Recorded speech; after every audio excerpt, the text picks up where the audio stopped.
NBA superstar LeBron James is teaming up with other athletes to protect the voting rights of Black Americans in this country. James told the New York Times the initiative is called More Than a Vote. It will help Black Americans cast a ballot in November, and the athletes and entertainers involved will use their social media to call out voter suppression. It's a problem. Players on the Los Angeles Clippers are also using social media to fight racism. They released this video on Monday. Steve Ballmer is the chairman of the team, and he joins us from Seattle to discuss so many issues. Steve Ballmer, it's so good to see you. Listen, I know head coach Doc Rivers is also involved in voter initiatives. This is an issue that matters to both of you and the team. So would you take us inside the conversations you guys are having with the team about the moment we're living in right now? And good to see you. Yeah, nice to see you, Gail. Thanks for having me. No, we've been having a number of interesting conversations. Doc and I sat down with our Clipper players earlier this week, and it was interesting. It was a chance, certainly, for me to learn. We've had other team functions where I've also had chances to learn. But right now, what our players are saying, number one, is they want to be involved in educating the white community on their life experiences to help people be smarter and be better able to help contribute to eliminating the kind of racism that makes their lives so very difficult. The other thing I'll add, people assume because these are professional athletes that frankly everything is okay in their lives, and they say, look, you take a uniform off, you're right back in the mix with other Black men. Yeah, we all know that that's true. So I'm curious, you said an opportunity for you to learn. What did you learn, Steve, that you didn't know before? I think the degree to which the smallest things in life can cause a negative interaction for a Black person in an interaction with the police is probably the thing that I would underscore the most from our discussions and talk. We all know there's disproportionality. More African Americans grow up in poverty than is true for white people, and yet the severity of that poverty, what it looks like, is just different. If you just look at the incarceration rate, I know these from the numbers.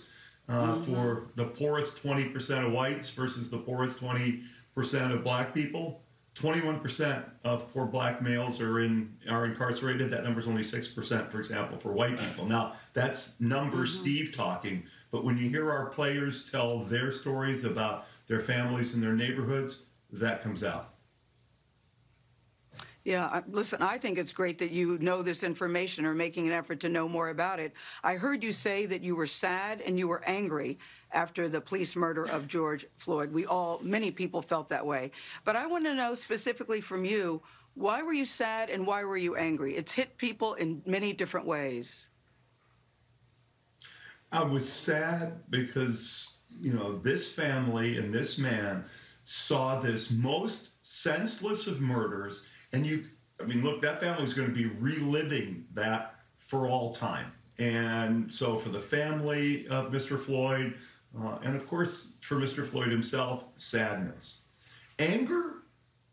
Look, it is maddening to me that not more has been done, that people like me and others haven't been able to contribute more. It is maddening to me. The behavior of that officer, oh my gosh, that's just not, I say it's not okay. It's awful. It's terrible. What am I supposed to do other than just be enraged, Gail?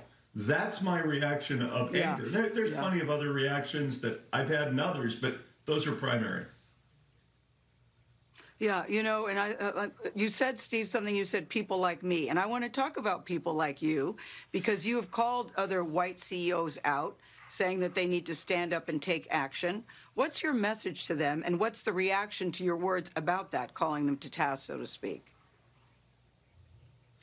Yeah, I would say my number one message to any white people at this stage is there's an invitation that is clear now and a call to action, which is to, look, to try to be an ally of these causes. That's the issue. How do you be an ally of breaking down racism and the legacies that come all the way back from slavery? What do you do? Do you, as a leader, are you galvanizing your people? Are you donating resources? Are you encouraging volunteerism? Are you taking stands on various legal initiatives? And what is the CEO doing on behalf of their company? And what are they doing to, if not encourage their employees to take a specific action? Don't just educate people on the issue. Let people know more. Yes, let them have the dialogue, yes, but then point your employees to places in which they can act, they can make a difference through their actions, understand more, and then act. And CEOs have a, let's call it a bully pulpit on which they can deliver those messages to their employees. Yes. Not telling them exactly what to do, but showing them the range of options. Yeah, and part of the, I think the frustration is when we look at the numbers. Michael Jordan is the only black owner in the NBA. There's over 30 owners total. I don't know the exact number. Why do you think that that is, and what needs to be done to change that? Well, I'm going to correct you on one thing, Gail, because it was one of the things our players said to me the other day that's important. I may have bought the equity in the LA Clippers, but I am the chairman of the LA Clippers. That is my title. Okay, my title is not enough. the owner of the LA Fair Clippers. Enough. I'm not trying to, but it was important to our players. That's why I thought I would enough. underscore it. Yeah, and when you think about, what does it take? Now we're talking about wealth creation. I've been unbelievably blessed, and I was allowed to purchase a basketball team. Great for me. How do we give that kind of economic upside to more African Americans? If you look at economic mobility data, it's not very good for African Americans, and particularly for African American males. The chances you move up economically from the bottom 20% to the top 20%, it's 11%. That's not bad for whites. It's not great. That same number is 2%. For blacks, it's ridiculous. So it means investment in the communities. It means investment in early childhood education. It means working on the schools. It means improving the safety of the environment and the role of the police in those environments. It means getting people into college. You have to make that whole pipeline of investments. At least that's what we've been seeing. That's what we've been hearing, seeing, and that's where we've been putting our resources. I can't say it'll all work, but the smart people who are out there are telling me these are the areas in which we can help contribute financially to improve lives, financial lives. Now the word is that the NBA is going back to the court. People are very excited about that. Can you just give us a little detail about how that's going to work? Well, Gail, I let that NBA league office speak on our behalf, and there's a number of things that they certainly have shared, and yet I know our league office is going to be really focused on a few things. Number one, can we do this safely? And there's new health news coming all the time on COVID. Number two, if we're going to do this, I know our players and the teams, everybody, the league, everybody wants to make sure it gets done in a way that is super respectful to the times we're living in from a racial injustice perspective. And I know the league and our Players Association, one of the good things about the NBA is there's a very tight partnership between the league and teams and the players, and that's being worked through. Yeah, I just heard, Steve, that it's July 22nd, but we had a story on the news on this broadcast earlier about the unrest in your city of Seattle. What's your take on what's happening there and how it's being handled?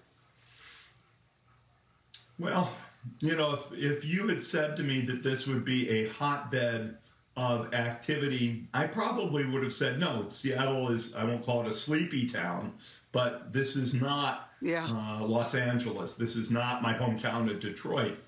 So I guess I would say first, I'm happy to see the level of activism that we've seen in Seattle. I don't know if the issue is that our police force has been perhaps less well trained because of less activity dealing with these issues. You know, I was watching the video of a confrontation that broke out, and I think that's the kind of thing that needs to be studied as people now are talking, for example, about police reform, which could be a very good thing. I know. It's not an area I'm expert in, but the Seattle experience tells me I better learn about it. Yeah, it's an ongoing conversation. We thank you, Steve Ballmer, Chairman. Whatever your title, you are still a badass and a really good guy, really doing good work. I think people should know that about you. Thank you, Mr. Ballmer, for your time this morning.